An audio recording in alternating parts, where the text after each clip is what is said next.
mbinguni, pokea sifa na heshima zote kuwa kwenye kiti chako cha enzi. Asante kwa ajili ya msikilizaji, asante kwa ajili ya mtazamaji wangu. Bwana wa majeshi, asante mfalme wa siku ya leo, umetuwezesha. Asante kwa siku ya leo, umetuonekania, umetulinda, umetuhifadhi. Jina lako litukuzwe Bwana. Unaponena neno lako Bwana kwa watu wako Bwana, fuatilia neno lako, lidhibitishe neno lako Bwana. Ni nguvu, ni uhai Bwana. Hudumia kila moja, hudumia mawazo kila moja, moyo wa kila moja, katika jina takatifu la Yesu Kristo, kwa maana wewe ni Bwana. Nakaribisha uwepo wako, nakaribisha nguvu zako. Roho Mtakatifu, chukua nafasi, utawala in the name of the Lord. My friend, Holy Spirit of God, reign in this place now. Take cover in the realms in the name of the Lord Jesus. Rikabazu rietapagadia. In the name of the Lord Jesus Christ, I do pray and believe.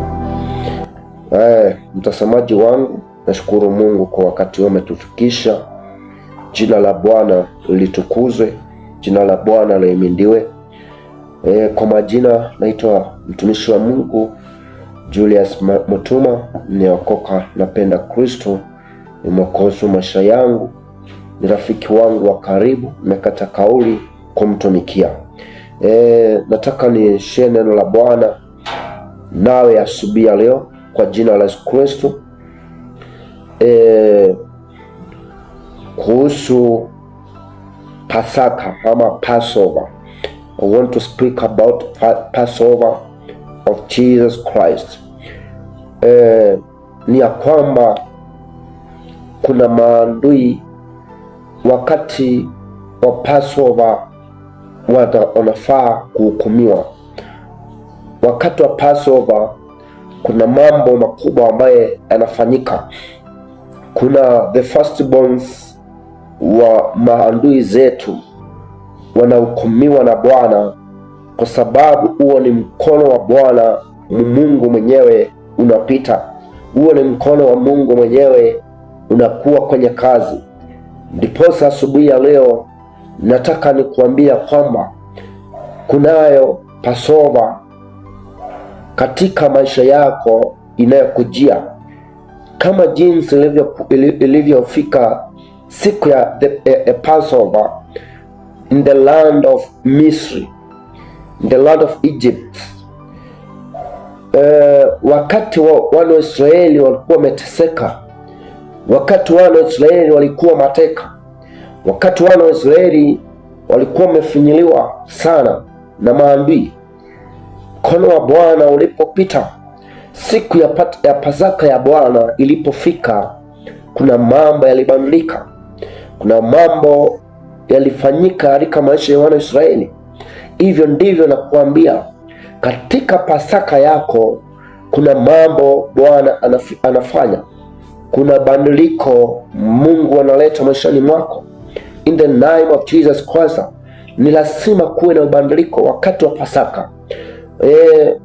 Nataka nisome neno la Bwana na tutabarikiwa katika kitabu cha Exodus chapter number 12 verse 1 kuendelea. Nasema ya kwamba Bwana akanena na Musa na Haruni katika nchi ya Misri, akawaambia, mwezi huu utakuwa mwanzo wa miezi kwenu, utakuwa ni mwezi wa kwanza wa mwaka kwenu. Bwana Yesu asifiwe. Mungu ananena na Musa na Haruni wako katika nchi ya utumwa. Anawaambiaje? Anawaambia mwezi huu utakuwa mwezi wa kwanza kwenu, utakuwa mwezi wa kwanza kwa miaka yenu. Inamaanisha ya kwamba Mungu anapoambia namna hii, hapo baadaye kulikuwa na miezi, lakini ilikuwa miezi ya ugumu, ilikuwa miezi ya mateso na miaka ya mateso, lakini Mungu alikuwa anawaambia kwamba mwezi mpya, mwezi wa baraka, mwezi wa utukufu wa Mungu unawashukia, unawajilia, na akasema ya kwamba mwezi huu utakuwa mwezi wa kwanza katika miaka yao, katika maisha yao. katika miezi hiyo, huo mwezi ndio utakuwa mwezi wa kipekee, kwa sababu utakuwa mwezi wenye nguvu za Mungu. Hivyo ndivyo nakuambia asubuhi ya leo, my brother and my sister, kuna mwezi mpya ambao Bwana ameandaa kwa ajili yako. Haijalishi miezi ambayo imepita kiasi namna gani, nataka nikuambia kwamba kuna mwezi ambao Bwana ameweka kwa ajili yako, na huu mwezi unaenda kuanza sasa, in the name of Jesus. Tusikie mstari wa 3 anasemaje?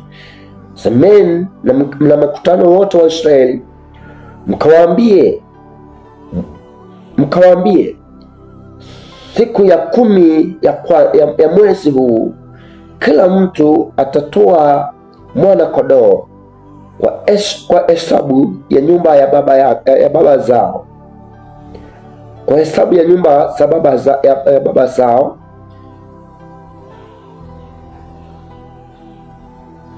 Mwana kondoo kwa watu wa nyumba moja, na ikiwa watu wa nyumba ni wachache, kwa mwana kondoo, basi yeye na jirani yake aliye karibu na nyumba yake na watwae mwana kondoo moja kwa kadri ya hesabu ya watu, kwa kadri ya ulaji wa kila mtu, ndivyo mtakavyofanya hesabu yenu kwa yule mwana kondoo.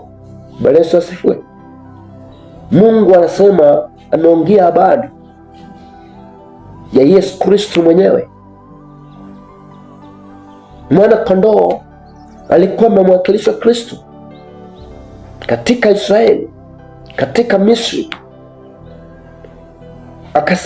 Mungu akasema na Musa na Haruni, nendeni mwambie vikundi vyote vya wana wa Israeli, kila mmoja atatoa kondoo, kila familia atatoa mwana kondoo moja, na watamchinja ili wamle. Na akamwambia kwamba kama familia ni ndogo, hawezi wakamaliza huo mwana kondoo, basi watashirikiana na majirani, nyumba iliyo karibu nao, waile hiyo kondoo pamoja. Akawaambiaje? Akawaambia wataila hiyo kondoo kulingana na hesabu ya kula kwao, kwa sababu mwana kondoo ama Pasaka ya Mungu ni mahali ambapo ni siku ambayo ni mwanzo wa kuondolewa katika hukumu, katika maisha ambayo ni maisha mateso. Bwana alikuwa anakusudia kuwaokoa na kuwakomboa. Nipoza nawaambia kila mtu atoe kila nyumba itoe mwana kondoo, na kama mtamaliza ninyi na majirani, mchukue mwana kondoo mule kwa pamoja, kwa sababu haikukubalika kubakisha kitu, kwa sababu ilikuwa hatua ya kuondoka. Mungu angetaka wabakishe vitu ambavyo vitawaletea masumbuko. Bwana Yesu asifiwe. Kuna nguvu katika mwili na damu ya Yesu Kristo. Kuna nguvu ya uponyaji katika mwili na damu ya Yesu Kristo. Kuna baraka, kuna uzima, kuna ukombozi, in the name of Jesus. Kama jinsi kulikuwa na nguvu katika kula kondoo iliyokuwa imemwakilisha Israeli, iliyokuwa imemwakilisha Mungu wa mbinguni, ilikuwa imemwakilisha Yesu Kristo hapa duniani, wakaila. Na wakati walipoila hiyo kondoo, walianza kufunguliwa. Mwana kondoo wenu atakuwa ana ila mume wa mwaka moja, mtamtoa katika kondoo au katika mbuzi, nanyi mtamweka hata siku ya 14 ya mwezi ule ule, na kusanyiko lote la mkutano wa Israeli watamchinja jioni,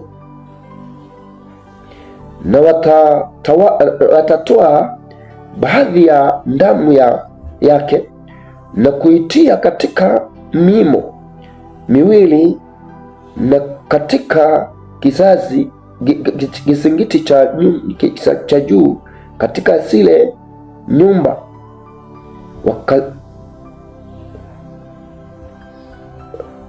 watakasomula. Atakula nyama yake usiku ule ule, imeokoa motoni, pamoja na mkate usiotiwa chachu, tena pamoja na mboga zenye uchungu. Bwana Yesu asifiwe. Ni Mungu unapeana instruction, unapeana agizo jinsi watakavyofanya wana Israeli kwa ajili ya kukombolewa kwao. Anasema ya kwamba mkimchagua huyo mwanakondoo ambaye ana ila, mtamweka mpaka siku ya 14 ya mwezi huo, na makusanyiko yote ya wana Israeli watamla usiku huo.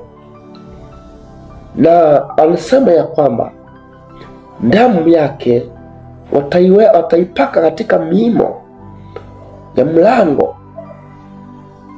na katika visingiti vya mlango vya juu ya nyumba hiyo. Kwa sababu gani? Ili malaika wa Bwana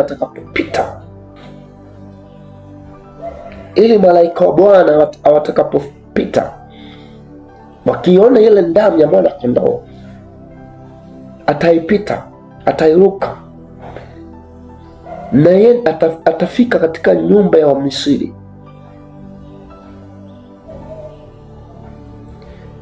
Bwana Yesu asifiwe. Na watatoa baadhi ya damu yake na kuitia katika mimo miwili na katika kizingiti cha juu katika zile nyumba watakasomla. Watakula nyama yake usiku ule ule, imeokoa motoni, pamoja na mkate usiotiwa chachu, tena pamoja na mboga chenye uchungu. Msile mbichi wala ya kutokoswa majini, bali imeokoa motoni kichwa chake pamoja na miguu yake na nyama zake za ndani. Wala msichache kitu chake chochote hata asubuhi, bali kitu kitakachosalia hata asubuhi mtakichoma kwa moto. Tena mtamla hivi: mtakuwa mmefungwa viuno vyenu, mmevaa viatu vyenu miguuni, na fimbo zenu mikononi mwenu, nanyi mtamla kwa haraka. Ni Pasaka ya Bwana. Bwana Yesu asifiwe. Nasikia Bwana anasema ya kwamba mkichinja hiyo kondoo, mtaipaka damu katika mimo miwili ya milango, na mtaipaka damu nyingine katika kizingiti cha juu cha hiyo nyumba. Nasema ya kwamba mwile hiyo nyama ya kuchomwa, kwa sababu ni dhabihu ya Bwana, dhabihu ya kuteketezwa ya Bwana, dhabihu inayomwakilisha dhabihu Yesu Kristo. Anasema mwile nyama ya kuteketezwa msiitie katika maji, na anasema ya kwamba hiyo nyama mwile yote, msibakizi kitu. Nasema ya kwamba miguu na kichwa chake pamoja na nyama za tumbo msile na msibakishe. Na nasema ya kwamba na zile ambazo zitakasobaki, ambazo zitawashinda asubuhi, zitakapofika asubuhi yake, msiteketeze kwa moto. Na nasema ya kwamba mtakapokuwa mnahila hiyo nyama, mwe mmefunga viuno vyenu na mwe mmevaa viatu vyenu na kuvifunga vizuri. Na nasema ya kwamba pia panga zenu, fimbo zenu siwe tayari mikononi. Nasema kwa sababu hii ni Pasaka ya Bwana. Hivyo ndivyo nakuambia asubuhi ya leo, katika Pasaka ya Bwana, damu ya Yesu Kristo na mwili wa Yesu Kristo, damu ya ukombozi, damu ya agano jipya, inapoleta ukombozi kwako, inapoleta kufunguliwa katika maisha yako, uwe tayari kuondoka mahali ulipo, uwe tayari ufunge kiuno chako kabla ya kumaliza ibada hii ya Pasaka ya Mungu. Uwe tayari kuondoka from one level to another level, kwa sababu Mungu yupo pamoja nasi asubuhi ya leo. Mungu inakuja kufanya jambo jipya, na nifunza neno la Pasaka ya Bwana kama jinsi ilivyo siku ya leo. Kunayo Pasova Bwana anaachilia katika maisha ya kila mmoja anayenifuatilia, ambaye anayenisikiza, ambaye mnafikiwa na hili neno. There is Passover of the Lord Jesus Christ. Katika nchi ya Kenya kunayo Pasaka ya Bwana inakuja kupita. Let me tell you, my brother and my sister, kunayo hukumu ya Bwana inakuja kwa ajili ya walio waovu, kwa ajili ya waliojichagulia kuungana na uovu, kwa ajili ya walioamua kuteza maisha ya watakatifu. Kunayo Pasaka ya Bwana inapita na nation Kenya, katika mataifa ya ulimwengu, popote ambapo sauti hii inafika, kunayo Passover ya Bwana inafika in the name of Jesus. Kama jinsi Passover ya Bwana ilipita Israeli, kunayo damu ya mwana kondoo wa Mungu inapakwa katika miimo ya nyumba zenu kwa malaika wa Bwana. Na malaika wa Bwana anapopita atahukumu kila wa Misri ambao umekuwa umetesa maisha yako kwa muda mrefu. Malaika wa Bwana anapopita anahukumu the firstborns of Israel, na kiwemo the firstborn of Pharaoh anahukumiwa na Bwana, kwa sababu the Passover of God Jesus Christ inakuja maishani mwako. Katika nchi ya Kenya kutakuwa na Passover kubwa.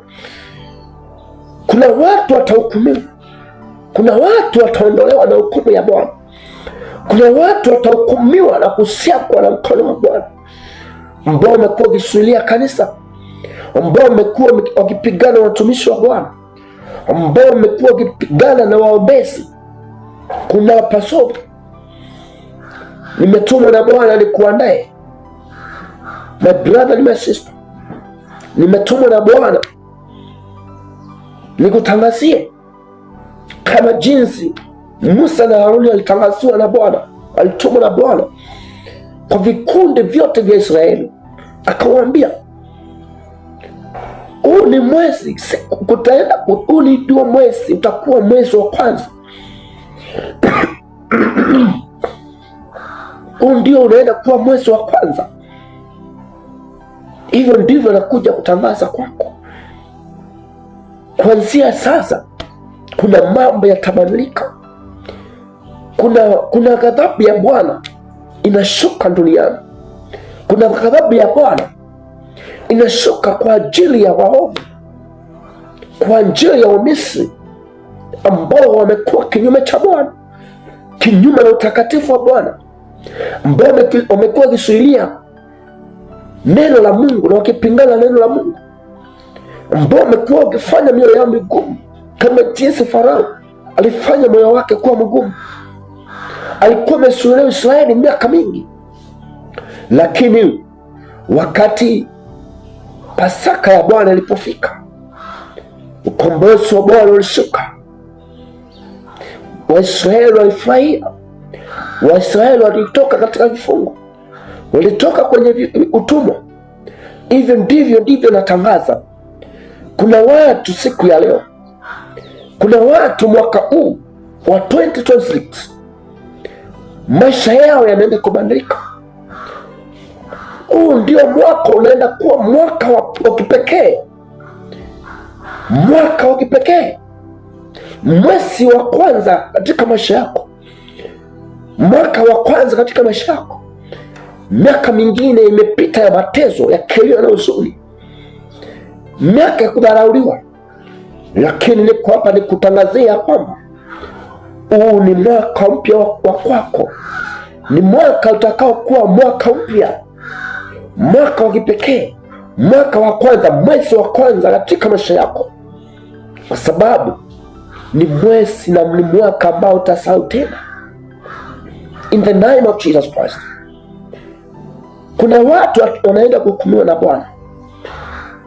Kuna mambo yatahukumiwa na Mungu kama jinsi alihukumu wa Misri.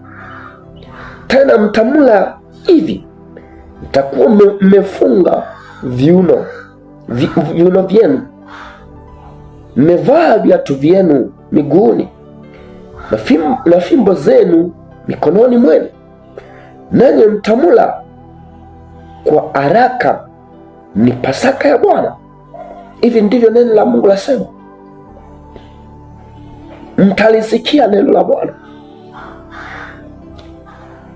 kwa haraka, mjiandae kwa haraka. Napomaliza, anapoambia mtamula kwa haraka, mmefunga viuno vyenu, mmevaa viatu vyenu miguuni, fimbo zenu mikononi, kwa sababu ni Pasaka ya Bwana.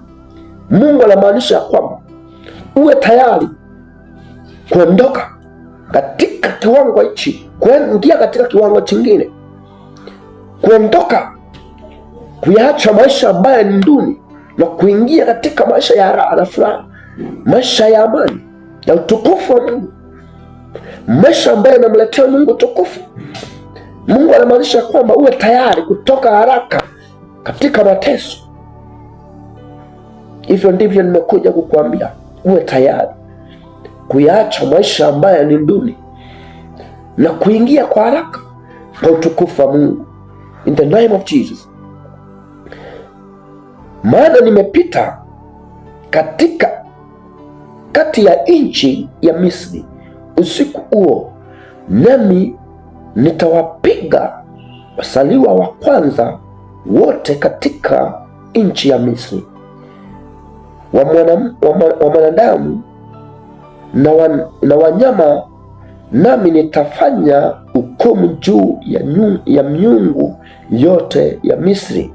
Mimi ndimi Bwana. Bwana Yesu asifiwe. Bless the living God. Huyu ni Bwana anasema, ujiandae haraka, ujiandae haraka. Mtazamaji wangu, ujiandae haraka. Mtu wa Mungu, jiandae haraka, kwa sababu Bwana anasema anapita katikati ya nchi ya Misri, anapita katikati ya maadui. Anasema ya kwamba na anahukumu kila mzaliwa wa kwanza wa Misri, mzaliwa wa mwanadamu na hata wanyama. Mungu anaposema hivi ni kumaanisha kwamba mwanadamu yoyote anayotumika na adui Shetani kupigana na maisha yako,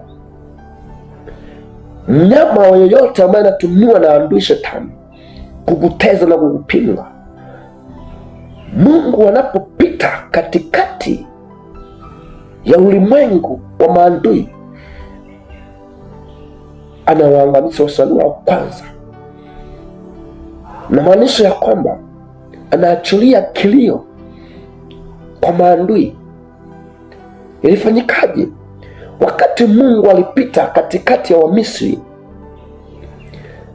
alihukumu wazaliwa wa kwanza wote wa wana wa Misri, wanyama pamoja na wanadamu, na walijawa na huzuni na ghadhabu.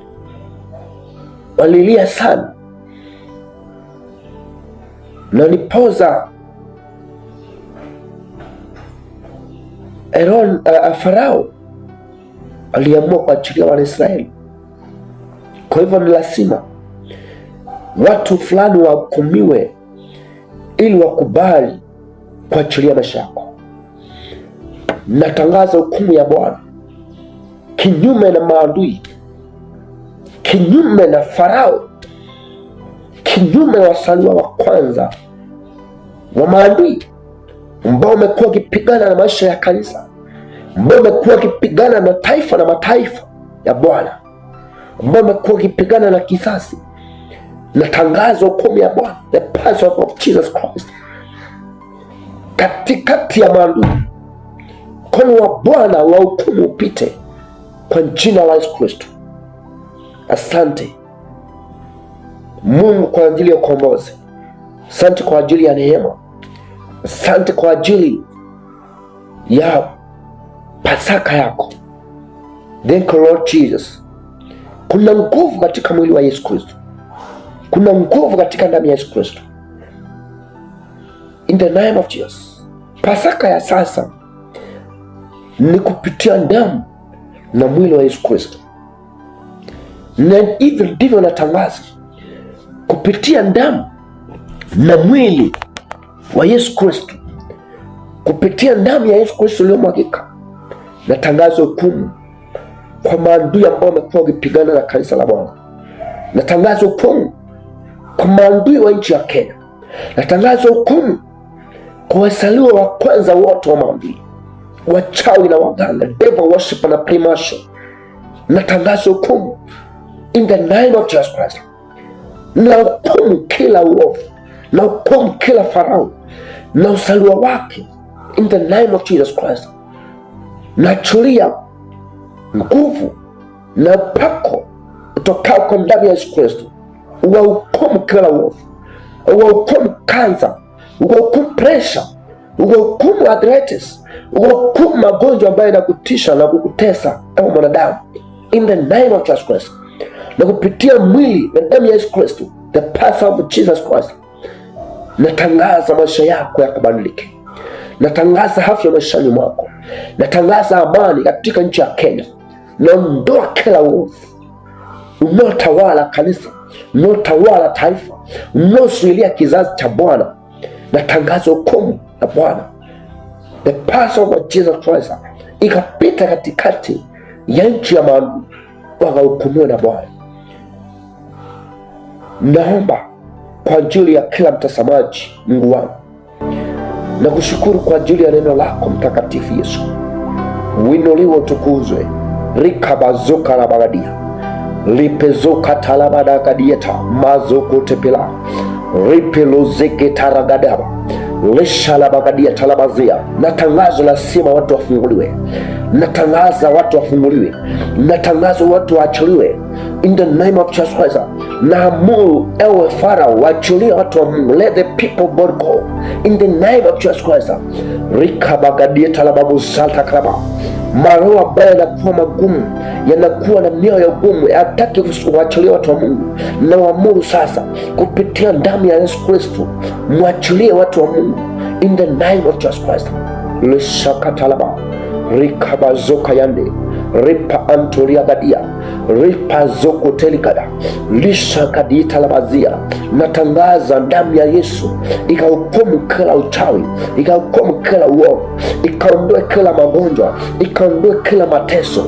In the name of Jesus Christ, nguvu ya damu ya Yesu Kristo ifike kila mahali katika kila kona ya ulimwengu, ikikomboa watakatifu, ikikomboa kizazi cha Bwana, ikikomboa watakatifu wa Bwana, ikipigania watakatifu wa Mungu, watumishi wa Mungu, wa kweli wa Mungu. In the name of Jesus Christ, ikipigania kila taifa la Bwana liko katika moyo wa Bwana. In the name of Jesus Christ, natangaza damu ya Yesu Kristo ikakomboa taifa la Kenya, ikakomboa, ikatetea taifa la Kenya, ikapigania taifa la Kenya, ikatetea kizazi cha Bwana, ikatetea in the name of Jesus Christ, ikatetea watu wa Bwana, ikatetea kizazi cha Bwana, ikatetea usawa wako, ikatetea familia yako, ikatetea kazi zako, ikatetea afya yako, popote ulipo. In the name of Jesus Christ, damu ya Yesu Kristo ya ukombozi, in the name of Jesus Christ, ikapite, ikakomboe maisha yako,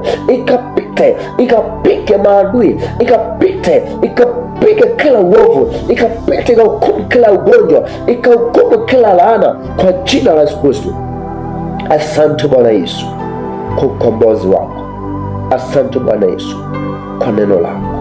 Asante Bwana Yesu kwa upendo. Asante Yesu Kristo, jina lako litukuzwe. Mtazamaji wangu, ninakushukuru sana. Nashukuru Mungu kwa ajili yako. Ubarikiwe sana. Nenda ukakombolewe, enenda ukafanikiwe katika jina la Yesu Kristo, na kuombea na kuamini. Shalom, shalom, shalom. Tuonane tena kwa majaliwa ya Mwenyezi Mungu. God bless you. God bless you.